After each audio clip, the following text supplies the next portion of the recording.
All righty. What is up? What is up? We are back. Start of another week. It's Thursday Night Football. We got the Jets versus the Patriots tonight. As always, we are going to go through our Flock Fantasy trade and start sit questions first. You guys submit these kind of throughout the week. We answer them on stream. Of course, we do prefer these to super chats, as we talk about all the time.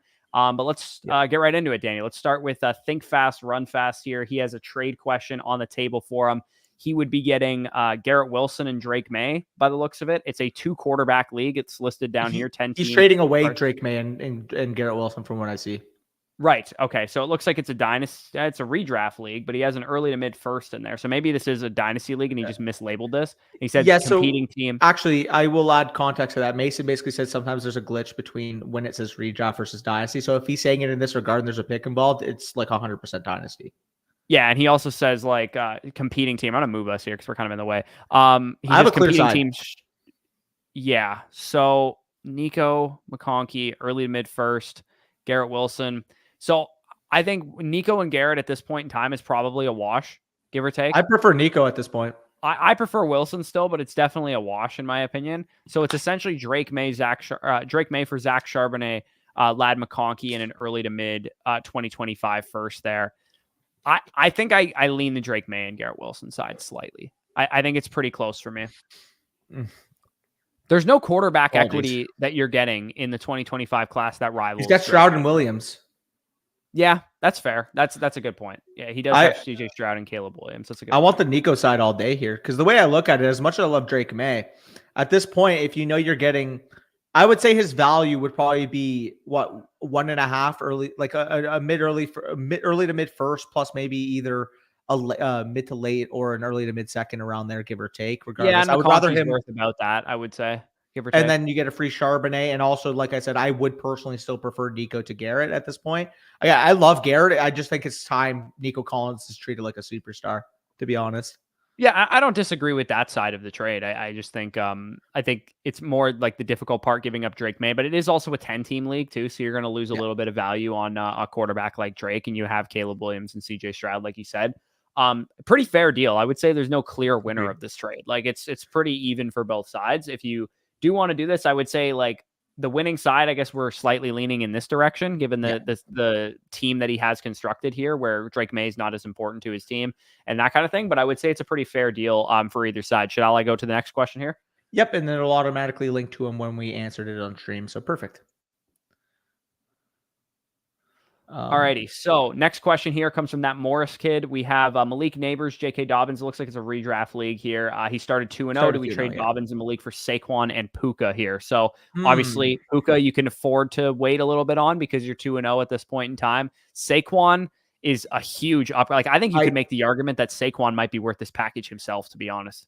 And that's what I was going to lean. I love Malik. Again, he's my wide receiver 12, I believe, rest of the season. And I understand, again, J.K. Dobbins is going to be an RB2 for me as well. I think both have really good point equity, but I wouldn't do it straight up for Saquon, but knowing that you're also getting Puka Nacua, who, again, may miss, another 5 games or so, but by the time he comes back, has the opportunity to be an 18-plus PPR point per game type of hammer. For you, if you started 2-0, you are inheriting some risk, but if Puka Nacua is even 80% of himself, I think you're going to be able to get higher point equity when the points actually matter more. So I would lean. Yeah, no, exactly. Especially knowing that Dobbins helped you get to 2-0, and like people, there's a little bit of long-term concern with Dobbins, and like again, I think you can realistically make the argument that Saquon is worth this package by himself. Like Saquon might be that valuable of a running back hammer that even though you're getting who I've ranked as a wide receiver 1 rest of season with Malik Neighbors and J.K. Dobbins, who's like a mid RB2, like that's the going rate of a high-end RB1. Yep, for sure. So we will click the right side there, and then I'll quickly answer one super chat here just so he's not waiting too long, and then we'll get into the next question. And then that's a team review that I'm going to get from Mike Sell there. I'll do that off stream once we're done. Yep. You could also actually, no, you can't anymore. Okay, never mind. I was going to say you could sort by trade and start sit, but that's fine. Anyways, Benjamin, $10. Appreciate you. He says half PPR wide receiver, St. Brown, London, Samuel, Neighbors, Higgins, Worthy. His running backs are Stevenson, Dobbins, Charbonnet, Justice Hill, and Corum. What it looks to me is either actually, no, not even a hero because you don't have a hero. A 0 running back build that really ended up working out for you, hitting on some good producers early on. He does say he was offered Lamb in exchange for Dobbins in London or Lamb for St. Brown. And wait, what? Okay. Yeah, I mean Dobbin, like I would not do Lamb for St. Brown and Neighbors. No. Definitely not. Oh, Lamb for but this is just Dobbins like in London is excellent move. I'm just so confused how like he's like, yeah, I need St. Brown and Neighbors, but I would also be willing to take London and they're just not remotely comparable packages. He's probably just looking at the point production that Dobbins is putting up and assuming that's going to continue, I guess. I I mean, mean, like, even yeah, if you told take me Lamb locked and for loaded Dobbins J.K. and London. Dobbins stays in RB1 the rest of the season, I still don't even think they're comparable packages. It's just like what I don't get is how do you say, yeah, I need St. Brown and Neighbors for Lamb, but then also Neighbors is a rookie. Some people don't trust him. He's like the wide receiver 3 in fantasy right now. I know he is, but some people don't trust him. Anyways, that's a pretty easy smash accept on the Lamb for Dobbins and London side there. It's funny, Dobbins and London, I sent out one of the guys in my league. Exactly what trade I'm talking about because D-Bell actually ended up making the trade with the guy. He put Bijan on the block today, and I offered him Dobbins and London plus. I was like, hey, I'd be willing to throw in something else on top of this. And he was like, I'm looking for a stud receiver. I'm like, yeah, that's fair. I mean, I view Drake London to be a stud receiver, at least at a certain point. He's not quite there yet. He ended up selling for a better package than I was offering, so I'm definitely not going to blame him. He got Rashee Rice and Kyron Williams in exchange for Bijan and Odunze, which I think was probably better than what I was offering, but definitely it's a similar package and similar trade offer that I have here because, I mean, Lamb, Bijan, pretty comparable rest of season value there. For sure. Sorry, I'm just looking at this. Okay. We do have a couple more super chats, and then we'll answer the trade as well quickly. I got offered Flowers, Higgins, and Walker for AJ Brown. I have Cup, Wilson, and Lamar on my team. Love the channel. Appreciate the kind words. So I'm assuming, again, this is, of course, a redraft league. I don't know if this is full PPR regardless, but knowing AJ Brown's going to miss at least the next 2 weeks, I would say at this point, is pretty confirmed. Like, yeah, I would say a 1 to 2 week absence on top of this week is probably about what we're looking at with AJ Brown. I mean, it would depend on your record. I think I'm not selling AJ Brown. It just seems like a lot for AJ at this point. Yeah, I mean, well, Walker too is probably going to be out the next week or two, if not potentially longer, based on some of the reports that we're hearing. So Flowers and Higgins, it feels like selling low to me. If you're 0-2, I kind of understand why you would want to make this trade, but like T. Higgins isn't healthy either. So I would hold. If you're going to try and sell AJ Brown or Kenneth Walker because you need production in the immediate short term, I would probably sell Walker of the two, and I would maybe just do a 1-for-1. This to me seems like selling too low. For sure. So we'll go through a couple more comments on the site and then get back to the supers in a second. Again, appreciate you guys for the support, either on Flock or, of course, in the supers. But yeah, we'll go on to Tom. Do you have the description here of the details of the trade, or did he not leave any? He didn't leave a description here. Okay. So it's a redraft, 1 quarterback, 10 teams, start 7 PPR. He would be getting, or his offer here is the Ramondre Stevenson, Garrett Wilson, Mark Andrews side in exchange for Sam Laporta, Tyreek Hill. So, I mean, the way I break this down, it's a start 7 league. So you're talking start 7, 10 team, the shallower league format that you're talking about there. You're getting a better wide receiver for sure on the Tyreek side, but Tua is going to be out the next 4 games. So I could argue for the next 4 games, Garrett Wilson, Tyreek Hill are probably relatively comparable. I think I like the Andrews and Stevenson side of this deal. I think there's a really good chance, too, that it's longer than just the 4-week timeline that the IR would suggest, to be honest. Again, that is speculation. Don't take me word for word. I'm not a medical expert, but at the same time, it's like, it was a serious concussion, man. Like, I would not, if I was both Tua and the Dolphins, try to rush him back from this injury. So, again, although Tyreek Hill, I think, is, if not the best receiver in the league, at the very minimum top 2 with Justin Jefferson, and you could very well make the case he is the best receiver in the league. It's just the problem is they're applied for 18.5 points this week. Not having I still think Tyreek will give you 15 to 18 PPR points. I agree. Most but I think Garrett will too. Skylar Thompson, but I mean, he's a 25 point per game scorer with Tua on the field. There's a pretty big difference between those 2 quarterbacks.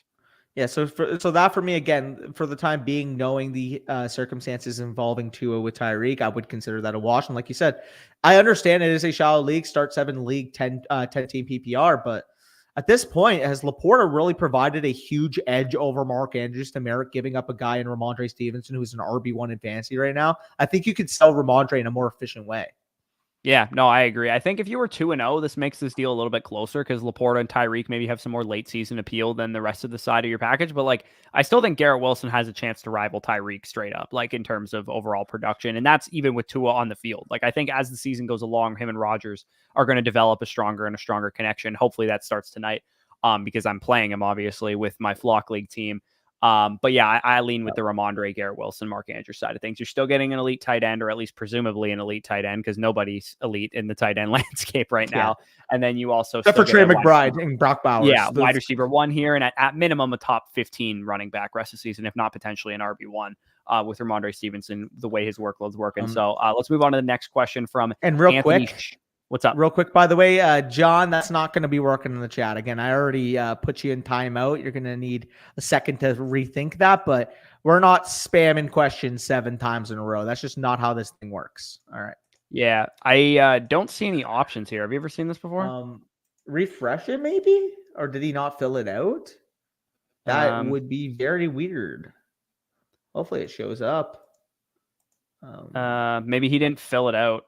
He didn't fill it out. We might have to send him a message and say, hey, maybe you didn't do this correctly or whatever. Anyways, we'll go on to the next question here. We'll message him off. Actually, you know what? Go to the next question. I will message him right now on my end. Okay. So which team was it? Anthony? Yeah, Anthony Shope. I got it. So he actually sent it in the messages. He didn't actually fill out the thing. His message says, what about Quentin Johnson? And then Josh Allen or Baker Mayfield. So we're asked the first one, what about Quentin Johnson? I think he's a fine top 45-ish level player at this point going into this week. He looks like a much improved player from last year. They're actually putting him in advantageous spots comparatively to what we saw last season. So as bad as he was last year, man, like I do think he merits being one of the hot waiver wire pickups of the week, and a guy that I wouldn't play him this week against Joey Porter Jr. He's been the biggest lockdown corner in the league so far to this point in the season. He's allowing the fewest fantasy points per route run of any corner in the league right now. So I would not play Quentin Johnson. He's expected to shadow Quentin Johnson this week. And let me add the caveat again. This is a 2 wide receiver, 1 flex league. More than likely a 40 wide receiver 45, wide receiver 46 on the week's not going to enter your lineup anyway. So we'll add that caveat. Again, it depends how desperate you are, but you should have better options to put in your lineup. The other one, I mean, Josh Allen versus Baker Mayfield. As good as Baker Mayfield's been, you don't sit. You've never said Josh Allen ever. Yeah. So anyway, hopefully that answers the question you had. Anthony, if you are listening to this and you had another question that didn't get shown up there, just message us privately and we'll get to that for you. Yep. Jordan Mason, Drake London for Kyron Williams here. This is very easily Jordan Mason and Drake London for by me. far. I would rather have Jordan Mason. The argument that the 2 running backs are quite close for rest of the season. I'd rather have Jordan Mason. I mean, at this point, the reason why we drafted Kyron Williams is he was a workhorse running back on what projected to be a top 5 to 10 offense. That top 5 to 10 offense has since lost 40+% of their offensive line. Their 2 main star wide receivers, and Kyron himself has been one of the most inefficient running backs in the league thus far. Now has a matchup against the Niners this week. Like, I'm taking Jordan Mason because at this point, I can't confidently say Kyron Williams will be a 14+ PPR point per game player, whereas Jordan Mason, when Christian McCaffrey's out of the lineup, is a legitimate 19, 20+ PPR point per game type of player. Yeah, I mean, like, I'm glad I never drafted Kyron really anywhere outside of one of the Dynasty startups that we did this offseason because he came at a super big discount. But yeah, I'm pretty worried for Kyron. He also says could potentially get JSN with it as well. I'm assuming he means on the Kyron side. If this is Kyron and JSN for Drake London and Jordan Mason, it's definitely a lot closer. Mason and London still. I would still prefer London to JSN and Mason to Kyron. And at the very least, those 2 running backs are probably a wash, and I would like London over JSN. So definitely the side of the Mason and London is the winner here. BCIV, appreciate the question. Next question we have from Matt Morris kid here. What's up? We'll go back to a couple more supers just so we're rotating back. Back with the ugly questions. Bucky Irving, Deontay Foreman, or Mostert if he plays. Well, for starters, is Rachaad White going to play? Because it sounds like he's really questionable at this point. Yeah, let me take a look at the practice report because I saw that he was limited, I think, yesterday. He was limited again at practice. I think 2 limiteds in a row, Wednesday and Thursday. I think he'll end up playing, to be honest. Yeah, he'll probably practice in full tomorrow, if I had to guess. If Rachaad White is out, obviously you would start Bucky Irving here. But I think if Raheem Mostert is active and Rachaad White is active, then you would start Raheem Mostert. Let's say Raheem Mostert is out and Rachaad White is active, and it's between Irving in a split backfield or Foreman in a split backfield. I would probably lean with Irving still. Yeah. And then he says in another one, Pirine, Gibson, or McLaughlin. I'd be going Pirine there just on the off chance that the Chiefs backfield's like a 50-50 split. I think we know Gibson and McLaughlin's roles at this point, and they're not super valuable. For sure. We got one from, again, appreciate the super, by the way. Got one from Cody as well. Let me quickly go up here. Where is Cody's question? Okay. Boys, should I do Amari Cooper over Jalen Waddle? And should I go Goddard over Hunter Henry? Or should I just ride Henry? Other receivers are Pickens, T. Higgins, Brian Thomas Jr. So I'm assuming Pickens, Higgins, and Brian Thomas are actually the ones in his lineup. Honestly, I would have more of a debate between Amari and Pickens than I would Amari and Waddle. I would start Higgins over all of them. I would too. I'm assuming Higgins, Waddle, or Higgins, Pickens, and Thomas. I don't think so, dude. I think he's talking about it as like last spot. It's Cooper over or Waddle, because to me those guys it's Higgins or Waddle. They're like back to back for me at this point. But I would actually go Higgins because it's Washington. Got the matchup factor. You got the implied points factor. It's tough to project Miami, and when I got you have a pivot option too. If Higgins doesn't play, you can play Brian Thomas Jr. They're both playing on Monday night. I would much rather do that. Yeah. Yeah, that's what I would personally do. Yeah, Jets versus and then Patriots his tight end decision, I would be going Hunter Henry there all day. I think Hunter Henry is a much better play than Dallas Goedert. Yeah, I would agree. Wait, you think Hunter Henry is a much better play over Dallas Goedert? Sorry, I just took that. I have him higher than Dallas Goedert. Yeah, I wouldn't say much better though. They're like fucking like same projection. I mean, he's leading his team in targets and routes this year. Hunter Henry. I'll adjust him over, but would you take Henry or would you take Ertz? Henry, what? How high do you have Ertz? Not that high. Not as high as Henry. Damn. I mean, I'm going to move Henry to 10. I think that's a good point. But at the same time, I think you should also raise Ertz, man. Just what you said for Hunter Henry. He's doing the same thing with Washington. I mean, I guess I have Ertz at 13 and I have Henry at 9. Oh, okay. I have Henry at 10 and I have Ertz at 12. So it's not like we're completely different. It sounded like we were completely in disagreement for a second. And then we basically had them this exact samely ranked. I mean, I have Henry at 9. I don't think it's outrageous to start him over Pitts or Kincaid, to be honest. I wouldn't do it. I think I'm going to give those guys one more week to prove that they're actually elite tight ends. I have Ferguson at 10, right behind Henry. Okay, I have Ferguson at 9. That's the difference. It sounds like Ferguson's going to play, and it sounds like he is, but I think Henry's the cutoff of guys that I would fire Henry out there before I waited on the Ferguson. Concern.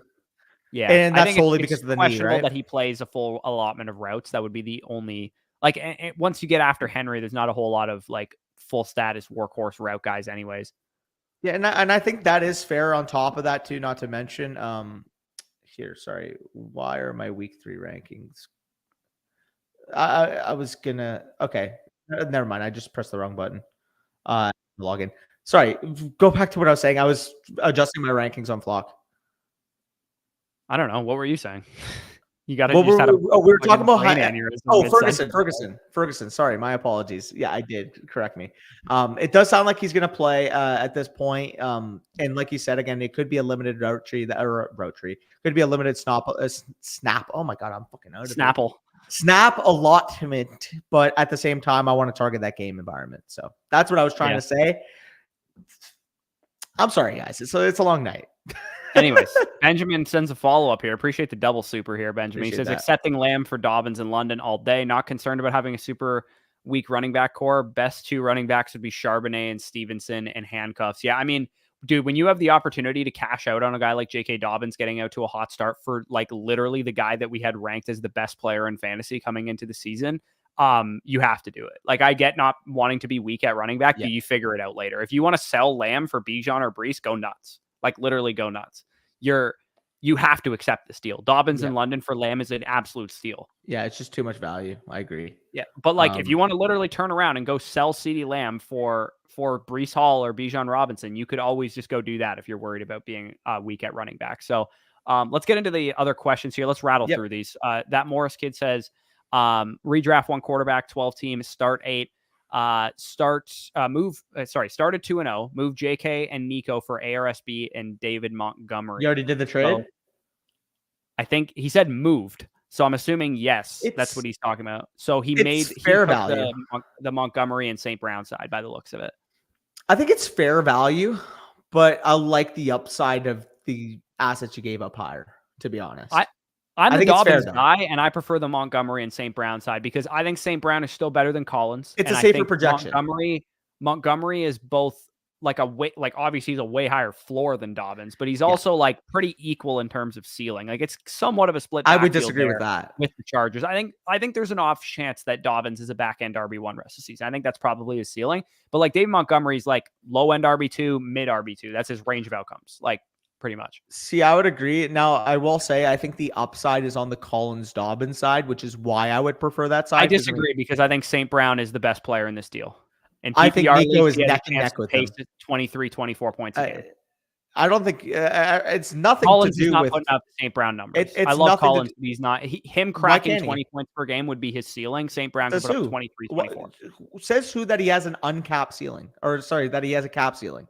I think his ceiling is uncapped. I think he could be I don't think so. I think St. Brown, Why, maybe you could argue now that JMO's producing the way that he is, maybe he doesn't have 24 in his range. They both have target competition, and I trust CJ Stroud more than I do Jared Goff across the season. Yeah, no, that's definitely fair. I just prefer this. I think St. Brown and Montgomery is a pretty easy wagon to hitch yourself to offensively too. I don't disagree. Again, like I think that is definitely the safer side, but I think the upside is clearly with the Dobbins. Okay, so which side would you select as the winner here? I would choose Collins and Dobbins, but again, like if you prefer by far the Lions, then I don't mind. It's not by far. I would say it's like a 10% net positive that you made here. You offload the risk. I think offloading the risk of Dobbins is better than inheriting the ceiling of your side of the deal. To me, I think it's more worth it to offload the risk. So in terms of my overall rank, so you can get like the picture of where I'm at with these guys. So, I mean, like I said, Amon and Nico Collins are wide receiver 3 and 4 respectively for me the rest of the season. I would prefer Amon or St. Brown, but I like that. That is just me being aggressive on Nico Collins, and there's no reason for me not to be, considering I was aggressive on him coming to the season, and the exact thesis for why I was. They're 2 and 6 for me, so they're a little further apart. Okay, and I still think being at 6 on Collins is very aggressive, to be honest. Yeah. So who do you have ahead? Jamar and Tyreek are probably the ones. Jefferson, Chase, Hill ahead of Collins. Yeah. Okay. So like for how it goes for me, I have it CD, Jefferson, Amonra, Collins, Jamar. And then I technically, actually, I'm going to change this. I had Garrett over Tyreek, but now that you contextualize that, even without Tua, he's probably still going to be like a 17 point per game type of score. Realistically, he's probably going to produce Garrett Wilson numbers without Tua. Yeah, so I probably will swap unless Garrett takes a progressive step as the season goes along and becomes the dude that we thought he could be. At this current iteration of Garrett Wilson, right now, I would say he's probably 15 to 18 points per game at most until we see him play better. And I would capitulate on that. So basically going back to it, like I said, Collins and Amon are back-to-back for me. And then Dobbins I have at 51 overall. Montgomery I have at 58 overall. So it's, again, a very, very close deal. The safety, though, is on the Lions side because, I mean, on top of that, too, there is still implied upside if Gibbs were to miss time that David Montgomery would just be a safety. Oh, absolutely. Yeah. So there's definitely implied upside. There's also implied upside that if JMO deals with any injury, then you unlock the 23, 24, 25 point per game ceiling that Amon-Ra can have in PPR leagues, especially. This is just a big word salad for this is a very fair deal. Absolutely. All right, let's keep rattling through these here. We got Salabai, redraft 1 quarterback, 12 teams, start 6. Very shallow lineup. Have Gibbs, Moss, and Swift at running back. Wilson, Waddle. Did you skip Pickens, a super, by the way? Huh? Did you skip? Oh no, okay. So we haven't. So I want to rattle through these questions first, and then we'll go back to the supers. We only have a couple more, and then we'll rattle through these. Okay. So shallow league, he has Gibbs, Moss, and Swift at running back, Wilson, Waddle, Moore, Pickens, and Shaheed at wide receiver. So I think the Chase London side is my preference. Yeah, same. Because you're getting 2 of the 3 best players in the deal. Yeah, I think the best player in the deal is Chase. The second best player in the deal is Gibbs. And the third best player in the deal is London. And given, I mean, so it's basically he has Gibbs, Moss, and Swift at running back, though. So if he's giving up the Gibbs side, you'll have Moss and Swift. You have Moss and Swift at running back with also having Wilson, Waddle, Moore, pick. Like again, that is huge context to add because I think that huge context to add. Because I think you can argue that DJ Moore and London are kind of a wash. And I think you can argue that Jahmyr Gibbs and Chase are quite close to the point that Pickens would make the difference up. Yeah. You know what I mean? I think that's pretty close. Given the context of your team, I I think Gibbs on your Gibbs, team. if you received the Gibbs side of this deal or whatever, I think this is a fine trade for you. Whatever the case is, I think given your team's state, I think the Gibbs side is the side I lean with. For sure. So yeah, we will mark that off. We'll go straight to Ryan, and then again, we will cover the supers again in a second. Sorry. Yeah, we only have two more have a questions brain here that we got to aneurysm right get now. through. So, at the end of the day, by the way, too, we do appreciate the supers, but it actually benefits us a lot more to be submitting it through Flock. Yeah, it's more fun too. It's like a video game that way. So redraft trade question here. Start 8 PPR. He said he would drop Barkley and A-Chain out. As a big Dolphins fan, I might have to do it unless you think that's crazy. Okay. Also, Zay is awesome. Target machine. What do you think? Also, was at the Flock meetup. Tall white kid with the Waddle shirt on. Okay, I remember you definitely. This is a massive trade, and it's tough to give these steals. But what do you think? I'm trying to remember his name just because it's Ryan, I guess. Yeah. There was another guy that fit this description. That's why I got all confused. There was a guy named Brandon, I think, that also was a tall white dude. Yeah, sorry. I'm trying to think through the trade right now. I didn't see Garrett Wilson at first. I'm not going to lie. So, okay, let's break this down. I mean, it's clearly the Barkley Wilson side because Cooks is like a nothing in this deal. And then the 3 for 3 is just massively on that favor. Because the way I look at this is I would prefer Garrett Wilson to McCaffrey rest of the season, knowing the context of the injury. I have Devon Achane and Barkley basically canceled out. I think they're back. But I would prefer Barkley if I had to split hairs. I have Achane at one spot higher, but I think the difference between Wilson and McCaffrey and Zay, I mean, like it's a close deal. I like the Garrett side.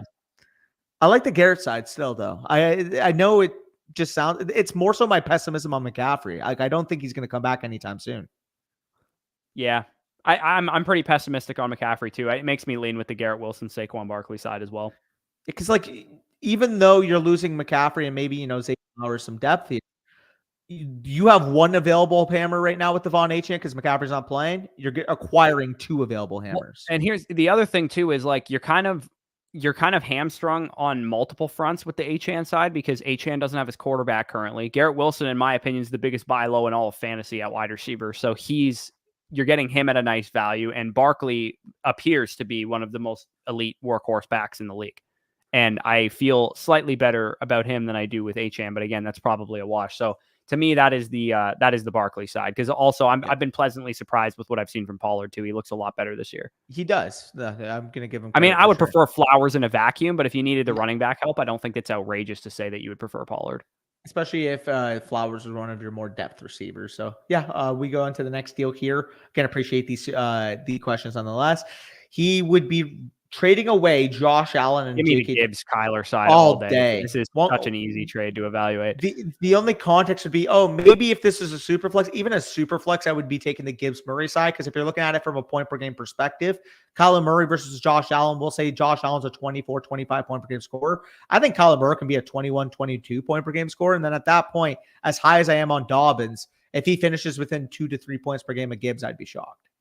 Yeah, no, I think like best case scenario, you're talking Dobbins is a 13 to 16 point per game guy, whereas Gibbs best case scenario is 18 to 21 points per game kind of thing. So, I'm definitely on the side of Gibbs and Murray because I think the difference between Murray and Allen is significantly less than the difference between these two running backs. That's really all it comes down to. So, the only caveat would be a dynasty. We will get off to that when we are off stream. Let's get back to some of these questions here. Let me change our view here. Let's get it going. I'm assuming you want us to rank these guys in terms of matchup lineup viability, because if that's the case, it would be Ladd, Demarcus Robinson, Braylon Allen, and Braylon versus Pierce. Full PPR, I think you start Pierce over Allen, knowing that he's not getting a full workload, right? Would you go Pierce or Allen? Because I mean, they're the third and fourth options regardless. Because Demarcus Robinson and Ladd are 1-2. Ladd first, Demarcus second, but yeah. So I would go Ladd, Robinson, Pierce, Braylon. That would be the way I would rank it. Now, in the context of you have to have them on your team, we'll play that because he didn't really add context here. If this is like who should I pick up ability, it's Ladd, Robinson, Braylon, and then Pierce. But as start ability, I would put Braylon fourth. I just wanted to cover our bases because, again, you need to add more context into the questions. But again, appreciate the super, though. But try to add as much context as you guys can. It makes our jobs a lot easier. Brandon, again, appreciate the super chat, $9.99. It means a lot. He says, any suggestions or moves to make with my current team? Have Hurts, Bijan, Jalen Warren, Nico, Waddle, Devontae Smith, McBride, benches of Dunze, A.D. Mitchell, Small J. Ryan, and Blake Corum. He's worried about Waddle. Thanks. So looking at the team, I mean, yeah, like RB2 would be your quote unquote weak spot, but I do think Jalen Warren's going to see brighter days knowing that he's fully coming off of the hamstring injury. My advice is don't rush a move. Like, I think you're fine. I would rather, like, is Braylon Allen or somebody like that available in your league? I would rather roster somebody like that than P. Ryan personally, because I think Warren is just fine to get you by, and I would rather have a high upside your RB2 as a guy that could luck into. I guess you have that with Corum because he's got a good handcuff appeal, but the offense looks significantly worse now. So if Braylon Allen, Bucky Irving, somebody like that was available in your league, I would definitely go after them. But other than that, I don't think there's anything I would really change about this team. Especially biggest cheat code in fantasy. I will point to this right now. Again, just in the middle of the stream, may as well. If you know that there is an island game, and you know that your league allows you to drop players off your bench, meaning that when they play on your bench, they're not locked in. You can make free agency moves as you please with them. You always want to be stashing like handcuffs and stuff like that for the island games. The reason why, I mean, prime example, I think it was Alexander. I dropped some bum in the flock league, and I went into the Sunday Night Football game. I'm like, okay, probably unlikely, but if Mixon were to go down, Dameon Pierce is already dealing with a hamstring injury. I'll pick up Cam Akers for free. Mixon gets hurt, hasn't practiced all week. Dameon Pierce hasn't practiced all week. Now I got a free potential RB2 in my lineup if neither plays. Yeah. Cam Akers definitely a guy that we could rely on for RB2 production. We did actually get 2 more questions on the site, but let's go through some of these supers first. Ridley or Worthy rest of season? Pretty close discussion, honestly, but I would still prefer Worthy. See, the thing with me with Ridley is we kind of know the context of what the ceiling of this offense is now. Like, as much as I like Will Levis, I don't think they have that attainable top 10, top 12 ceiling that maybe I thought was potentially in the cards coming into the season.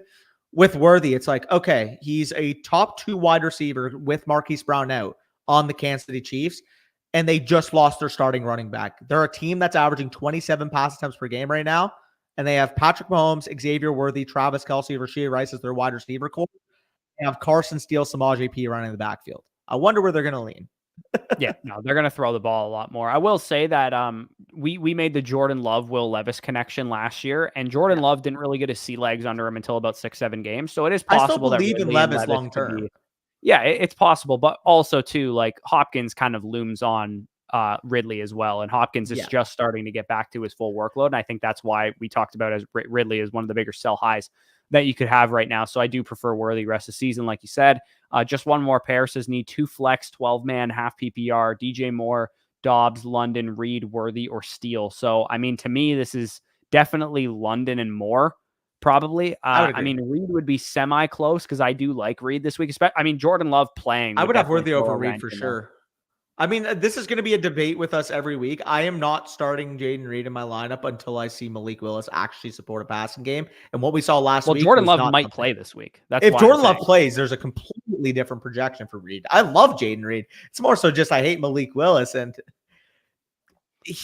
I hope Jordan Love comes back soon. Although I would be pretty salty knowing I dropped him after the injury in my home league, thinking he was out for 6 weeks. And then this guy's just returning in 2.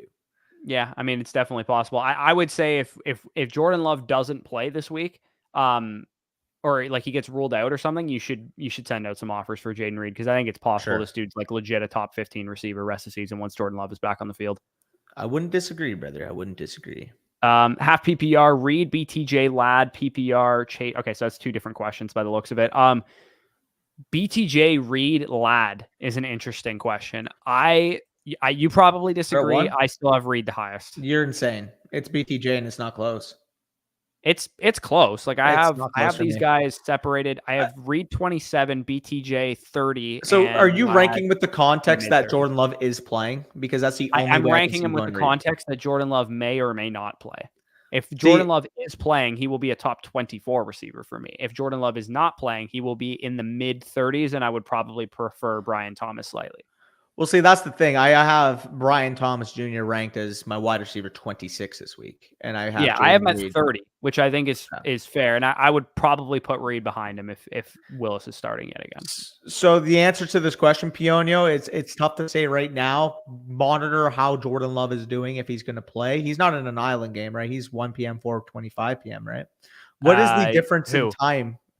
Jordan Love. Yeah, no, Jordan Love. 1 p.m. 1 p.m. 1 p.m. So you're going to know the answer to Jordan Love's health status going into this game. If Jordan Love plays, I'm fine going Reed. If he doesn't play, I mean, BTJ is your clear option, especially half. Yeah, and he doesn't play till Monday too, so you don't have to worry about that. Chase Brown, Javonte, Pirine, and Rico. Yeah, I don't want to start Javonte Williams, dude. 49.5. I feel like he has the best workload of this group, but I really don't want to start him. Well, it's the problem with the Broncos right now and starting Javonte Williams is even if he has 14 opportunities, you're getting 16 implied points, 17 implied points. I mean, Vea and Cansey aren't going to play, so at least the run defense will be a little softer. Javonte Williams, fun fact, there's 50 qualified running backs that have had, I believe, 15 plus touches this year. Do you know where Javonte Williams ranks in PFF rushing grade? How many? Out of 50? Out of 50. Probably like 48 at that point, right? He's 49. You know who's worse? God. I'll give you a hint. He's on the screen currently. Trey Sermon, baby. Trey Sermon. No. What? Dig deeper. I want to see if the chat can get this. The only running back who's been worse than Javonte Williams is currently on the screen. Yeah, Ezekiel Elliott on the jersey behind you is the clue.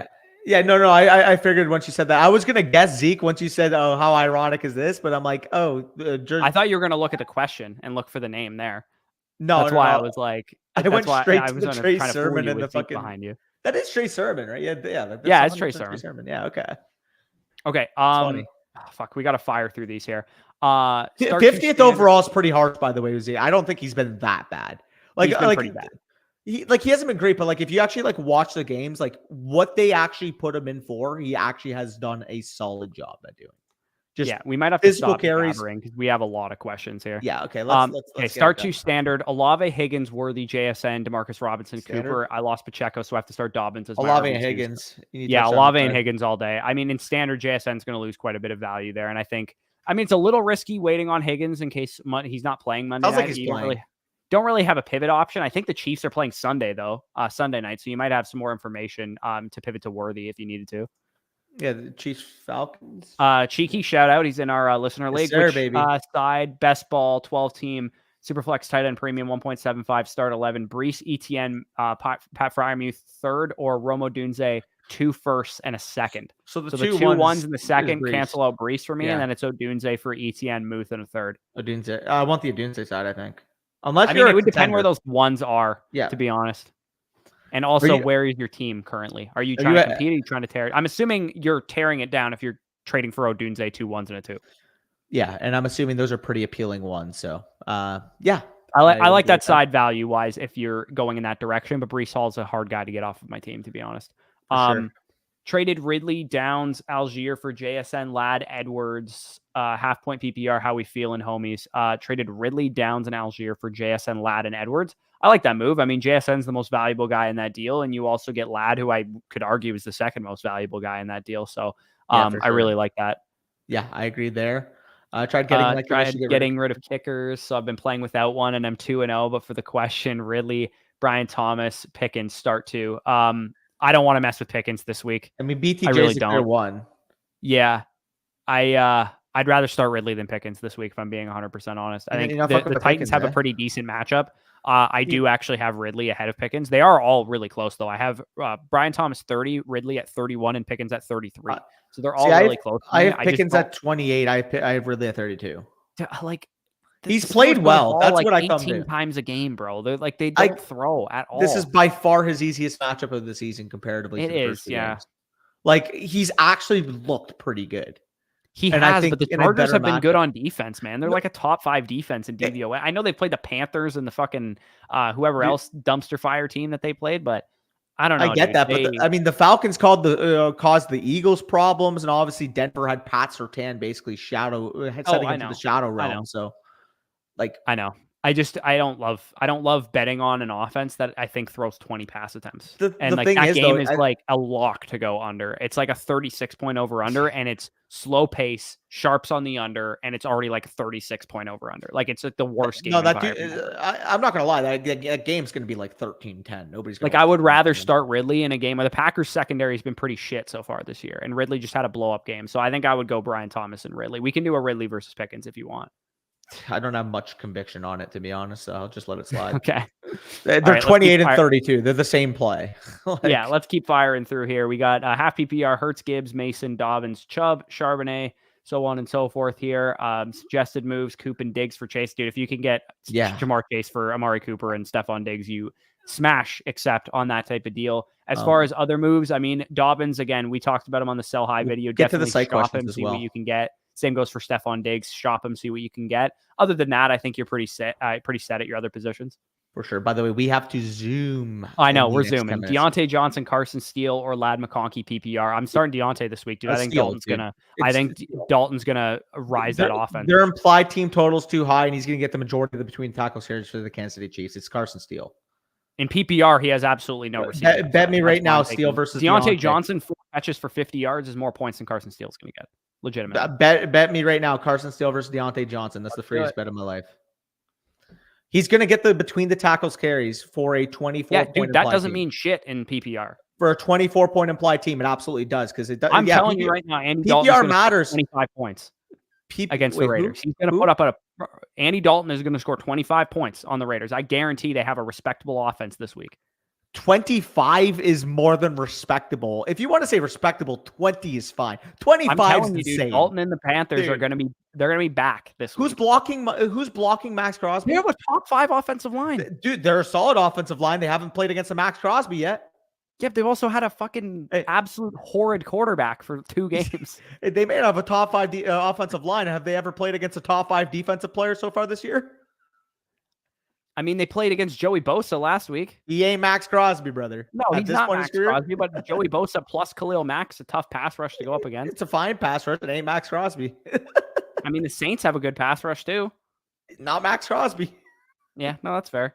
Anyways, let's keep going. And also, the offense was horrible in those 2 games. So, Andy Dalton could very well be an upgrade. Andy Dalton's gonna be a lot better than Bryce Young. Like, I don't disagree. A lot better. I don't disagree, but at the same time, saying Deontay's 9 points is higher than what Steele's going to do this week is outrageous. I think that's Deontay's floor, to be honest. I think Deontay's going to have a great game. I think Carson Steele's going to touch the ball. Might go 7 for like 110 and a touchdown with Andy Dalton. Legitimately, I think he's my start. He's going to be like my start of the week. I think Carson Steele's going to legitimately get 15 plus touches on a 24-point implied offense. Yeah, but we just talked about it. Like, what are they going to do in the red zone? They're not going to hand the ball to Carson Steele. Regardless, we have way too many questions to get through to spend 5 minutes talking about Carson Steele and Deontay. Let's go. 0-2, Olave or Stevenson. That's a bet, though. Half PPR. That's a tough one. Olave versus Stevenson in half PPR. Rest of my starting lineup is Carr, Love, Carr/Love. I mean, if you're going to be starting Carr, Olave would be really a logical play. Yeah, I'm going to go Olave because you have Carr. That's my answer. Yeah, but Stevenson's I think Stevenson. I'm going to change my answer. It's got to be Stevenson today, man. This is such a good run-heavy game script for the Patriots. The Jets are like a bottom 3 run. The Eagles can't cover a nosebleed right now. I'm going Olave, especially knowing you have Carr. You already made the bet on Carr. Well, if Love plays, you're not. But I don't know, dude. Stevenson, he's just going to get fed carries today. I don't disagree.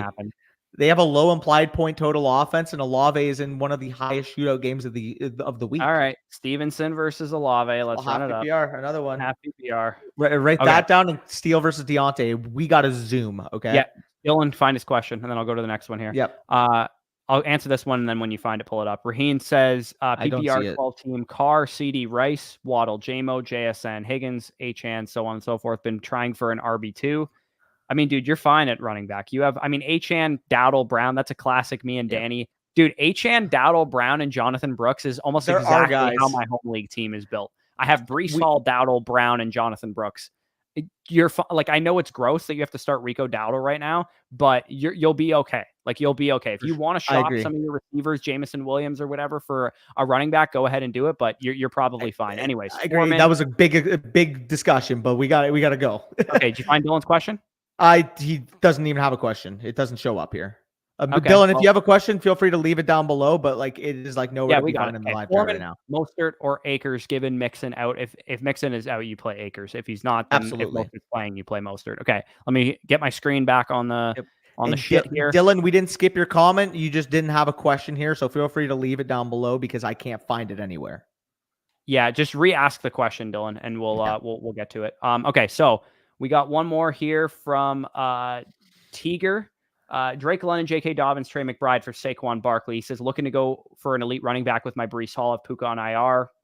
Start 8-team league, 8-team. 8-man league. Who are you going to be? You got to go Saquon here, right? In an 8-man league. Who's his tight end though? Because I think very well in an 8-man league, having positional advantages also matters a ton. Yeah, it does. You're right. Can you do it without McBride? Because if so, I would do that. Like, yeah. Can you do instead of McBride another piece? Gun to my head, I'm doing this deal, but like, see if you can cut, see if you can us him down. Can you trade Dell for McBride? That would be my counter. Dell for McBride, like Dell instead of McBride. Yeah. Which side of this trade do you like? Do you like in an 8-man? I don't mind going up for Barkley, but I just can't give McBride because it's too much. So if I had to pick a winner, which one would you pick? I would hold. I wouldn't do it with McBride because I think you're already giving good enough value to the point where losing the positional advantage, I think, is too much.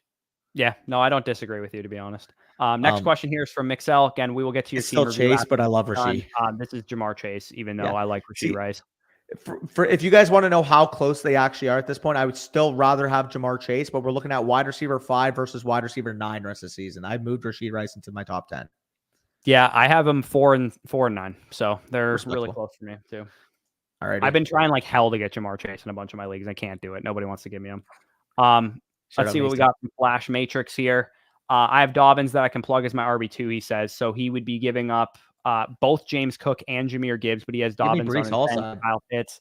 So you get a big upgrade at tight end, at least for what they're currently producing with McBride there. Brees Hall's an absolute stud. And then Xavier Worthy's a pretty good option as well. It's Brees. I think it's got to be the Brees side here. I mean, 12-team league, but it is a start 7, which is pretty shallow. So let's basically ease it up like this. I think Brees plus Worthy is about Gibbs plus Cook. Even if I would actually probably prefer Brees and Worthy, but like I think that's about a swap, right? And then I would rather have McBride over. McBride obliterates Kyle Pitts. Like he obliterates him. Like Pitts. I still have some hope for Kyle Pitts, but it's wavering. Like McBride's a set projection. Like he's a top 2 target earner on what looks to be a top 10 offense at this point with the way Kyler Murray's playing. Yeah, McBride. There's absolutely no projecting McBride. I feel very confident he's going to be a top guy. Yeah. He's a stud. Anyway, I think he's got a case to be dynasty tight end 1. Actually, no, never mind, because it's Brock Bowers now, to be honest. But basically what I'm trying to say is McBride over Laporta might be the common take now. We did it. We got through the questions. Apologies. We got to absolutely 0 free questions. We are just firing through these flooded as we possibly can. Yeah. I swear we're trying to get to the free questions. It's just we have so many free. We're gonna get one in here just to say we got to some here. Burner says 12-team half PPR Dynasty Superflex before the season started. Before the season, I traded 104 Jaden Daniels, Higgins, and for Jamar Chase. Yeah, I think you did well there. I mean, Jaden Daniels definitely is going to be a high value guy, but I would still prefer Chase, especially if you're set at quarterback. I think it is perfectly fine being able to do that. What's up, boys? Week 3. Let's go with that. Should I keep Jets defense or pick up the Raiders or Packers? And my next question is, should I think I would still hold the Jets. You are at home. Yeah. I would rather play the Packers against Will Levis, to be honest. I don't think the Jets defense is very good. I think everyone. Can you pick up the Titans defense? Is my next question. Is the Titans defense available? Is my next question. Titans against Malik Willis. I would rather play the Packers against Will Levis. Will Levis is good for a pick sixable play every single week. Fair. Okay. And then he also says London and Waddle, who I could get with London and Waddle. I mean, I would go. We talked about wide receiver trade targets on Wednesday. Ayuk, Garrett Wilson. See how much more you need to get up to Jamar Chase. Like those type of guys, I would definitely be going after with London and Waddle there. Brendan says 10-man PPR, pick 2 wide receivers, 2 running backs, and a flex. Marvin Harrison Jr., Collins, Garrett, Jordan Mason, ETN, Rasheed Rice. Holy shit, dude! How good is your team? That's Bijan has to be in your lineup. You need one more running back. Mason's got to be in your lineup. I see the Dylan question too, by the way. We'll get to it in a second because he actually dropped it again after I asked him. So again, appreciate that. Bijan, Jordan Mason, Rashee Rice, Nico Collins, and Marvin Harrison Jr., right? Yeah. Or is Garrett Wilson playing over any of the names that I just mentioned? Sorry. It sounded Harrison, good Collins, Rice, Garrett. You got You're starting those. You're starting those. Oh, you're sitting one. It's Garrett. Yeah, you're sitting Garrett. Okay. So we do have a couple more. What a team, though. Holy fuck. Yeah, gross team. Dropped Braylon to get Jonathan Brooks has to be rostered when my league mate drops him. Yes, absolutely. Again, I love Braylon Allen, but like Jonathan Brooks is a legitimate RB2 plus projection when he comes back. So yeah, like maybe see if you can find a way to stash Allen as well. But if that was the only guy you could drop, I'm totally fine with that for sure. Bush just teasing me and Tone Setter Truthers. Yeah, so me and AJ were going back and forth about a trade discussion. He wanted to give me Anthony Richardson and like Aaron Jones or somebody like that for Brock Purdy and Jonathan Taylor. And I was like, I don't mind the deal. I like Anthony Richardson, trade. but what it is. But I'm Tone Setter Truthers, dude. Isn't that where you're weak at quarterback? I'm not weak at quarterback. I have Drake May, Brock Purdy, Baker Mayfield, and Justin Fields. So you're like okay at quarterback. Okay. I'm okay at quarterback. I'm fine. And Danny, in this league, I've been bounced after a bye week 3 straight years. 3 straight years. I'm not trying to give up Jonathan Taylor. I need to win a fucking championship in this league. I'm 0-2 somehow, despite winning the championship last year, and I also have a ton of fucking. I'm missing Puka and McCaffrey to be fair, but like I put Mason in for McCaffrey, and my starting lineup, like the worst player I have in it is like between. I guess Goddard because Ferguson got hurt, but outside of tight end, like in terms of the actual flexible positions, between Zach Moss and Brian Thomas. So despite injuries, like I still have a fucking good lineup. I just can't catch a fucking bone. Like my points against in this league are 346.58. The highest scorer has 20 points less than that. I have 20 points more conceded than the highest fucking scorer has. Yeah, it's kind of a tough scene. Also, another DNP for Kenneth Walker today officially. Good for me. I'm playing Avery, and he has. So the amount of times AJ in the DMs is like, bro, Bush is the most stubborn motherfucker to deal with. He's not joking. You know why? Do you know why he says that? Because I'll say shit like, "Yeah, I would do that. I would do that trade," and then he offers it. And I'm like, "Nah, I don't know if I would do that." Like, oh, that's I'm the worst. I'm so indecisive when it comes to trade negotiations sometimes. Yeah, that's fucking jokes. I just the underlying root cause here is that I don't actually want to sell an elite running back when I'm in a competitive window. To me, that seems stupid. No, I think that's fair. Goff or Purdy. Give me Purdy this week. I really like both of them this week, but I'm. Yeah. PPR Tank or DJ Moore. I'd probably go DJ Moore there. Moore still. The targets are just going to be there. It did look actually hopeful. Matt Harmon has actually gone on record and said that like Roma Dunze's tape has actually looked pretty good despite the targets. And Roma Dunze's dad is also. I was just going to say, I actually replied to that. So Roma Dunze's dad compiled like a bunch of clips of him just dusting guys wide open in the end zone. It's like, okay. Yeah, for those of you guys that don't know, because you weren't, appreciate that, Thrill. Because you guys weren't around here during the Dynasty offseason, if you guys aren't Dynasty players, I tweeted something about Roma Dunze back in like March that called him like the wide receiver 3. I got mad. No, he got mad because what I said was that Roma Dunze, his first 3 seasons wasn't good at contested catches, and it looks like he was just out muscling underclassmen as a senior. I tweeted that out. I was like, I wonder if that's why his contested catch rate went up. And then James Odunze and his brother, or James Odunze is his brother, and his dad came at me and they said, like, you don't know what the hell you're talking about or whatever. And then on the broadcast of the next game that they played, they said that Roma Dunze had added 15 pounds of muscle in the offseason. And I was like, okay, well, that would have been good information to know.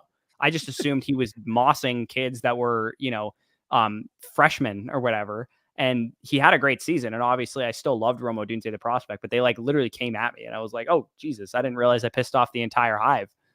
I'll use bro's calculator and he'll be like, I don't really think that's enough. Appreciate it. Man's a soaker. Dude, you know how many times... AJ's how many leagues are we in with AJ? Like we're in way too many leagues with AJ. 6, like he's probably. In like all of our Patreon leagues from back in the day and stuff. Like he's a classic. But yeah, I am a little bit like that. A trade calculator is great, and obviously I think our trade calculator is definitely better than 95% of trade calculators out there. But it doesn't account for the fact that I'm a competitive team and I don't want to give up a running back like Jonathan Taylor. That's why context Saquon fucking Barkley, matters. he also wanted for my team. I'm like, I can't especially I've lost 3 times in the playoffs with like a collective 4 losses all regular season over the last 3 years. Have we? Is this the 3rd year or the 4th year this year? It's the 4th year, I think. I thought it was the 3rd. I thought there was a Or you're split right. You're right. It is championship 3 years. first because I Either won way, 2nd year. I've lost like 6 combined weeks in this league, and 2 of them have been in the playoffs after I had a bye. If you go to like the history of the league, I am actually curious. Obviously, me being 0-2 does actually help your cause now because that's going to ruin my overall historical record. But to be fair, you drafted a win now team from the startup, whereas I actually punted year 1. So you should have the best overall record in the league. Yeah, I think James probably had a really good record. Maybe AJ too. I think all of us kind of went win now. I'm speaking of which, I'm actually playing AJ in Tone Setter Truthers. Smith and White or Waddle and Mixon. I think it's easily Waddle and Mixon. It is, yeah. Also, we should probably showcase our picks tonight here. It's obviously probably too late to tail us, but for those of you guys that are wondering what we're looking at here, Hunter Henry first quarter receiving yards. I mean, he's got a 30% target share this year, so I feel like him getting a catch in the first quarter seems like a cinch. Braylon Allen higher than 21.5 rushing yards. Game's expected to be a low over/under, and most sports books like the higher on this as well. And then Mike Williams higher than 2 receptions. Most sports books had 1.5 receptions listed as Mike Williams's higher or lower for his receptions, and the steam was like minus 190 on the higher. He went from like a 19% snap share to like a 75% snap share last week. So I really like this one to cash. I've been extremely unlucky with my pick'ems so far. I don't think I've hit a single one, but I haven't hit a single one, but I've gone 2 of 3 or 3 of 4 in every single pick'em I've done. There's only one where I went 1 of 3, and that was actually on Monday night because Drake London went lower by 3 yards, and Bijan actually had 1 less carry than his number was at. So I missed basically by 3 yards and 1 carry is what happened. So that wasn't great. This is my Thursday night pick'em as well. You guys should be able to see that screen. So when I first got it, it was 16. It's now at 16.5 when I was able to make the pick. Shout out Spicy. Want the higher on Ramondre Stevenson, rookie head coach, pivotal Thursday night matchup on the road, divisional rival. I trust him to use his really what's been the nucleus of his offense so far with Ramondre Stevenson. Breece Hall higher than 5.5 targets, one of the best receiving backs in the league. 55% of Aaron Rodgers' passing attempts have gone to between Garrett Wilson and Breece Hall so far this year. And in the first 2 games, he actually cleared, I believe, 6 and 8 targets. So really like the higher on 5.5. And then Garrett Wilson higher than 11.55. There's no real stat that would indicate that being a big time bet or big time pick, but at the end of the day, it is an island game with Aaron Rodgers, who's one of the most stubborn fucking bastards in the league. I feel like he's going to come out there and try to prove a point that I have Garrett Wilson and I'm going to make him the next Devontae Adams. Again, it is a guttalytic take, but it feels like the island game where Aaron Rodgers is going to try to prove a point. Yeah, for sure. That's And shout out to Underdog. They do have a new customer free pick for Aaron Rodgers right now. Again, probably a little bit late. We got to this a little late, but they do have tons of other week 3 promos going. Today was the profit boost token. There's a check your lobby for a cool promo tomorrow. I believe there was also a discount for Garrett Wilson's receiving yardage pick'em today. And then discount the dogs for Saturday college football. And then there'll be a selection Sunday as well. And the CeeDee Lamb free pick is also live on Underdog Fantasy. So last question we're going to get into because the game, I believe, has started.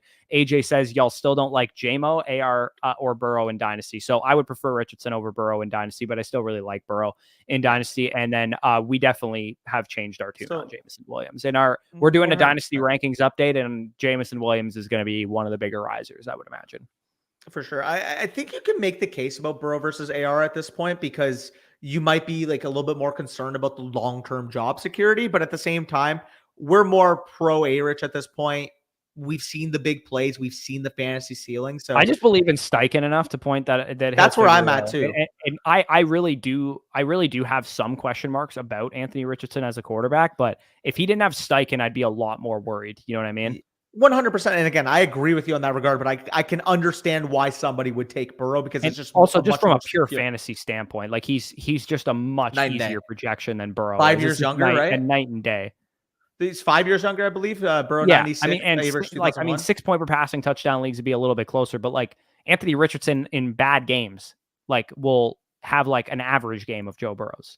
Like just by the nature of his rushing. So that's where we're at with him. Anyways, appreciate you guys for sticking around. Again, apologies we didn't get to more free questions, but again, you can ask those questions in advance over on the site, and we really appreciate you guys asking those questions. These are always great, but sucks running out of time. You guys able to start streams a little bit earlier? We could definitely start specifically our Thursday stream because there's more questions that you guys have. We could definitely start them a little bit earlier at like 7 p.m. or whatever, if that'll help you guys out. But again, get those noties on and get your questions in ASAP. And we'll probably get to them at some point during the stream without you guys having to super chat us. So without you guys having to actually pay for it over there. So appreciate it. And good luck to everybody. I got Breece Hall and Garrett Wilson going in a number of leagues. So I'm excited for this game. And I also have Ramondre in another. But with that being said, Breece and Garrett Wilson for both of us in the Flock League, baby. Let's ride. Yep.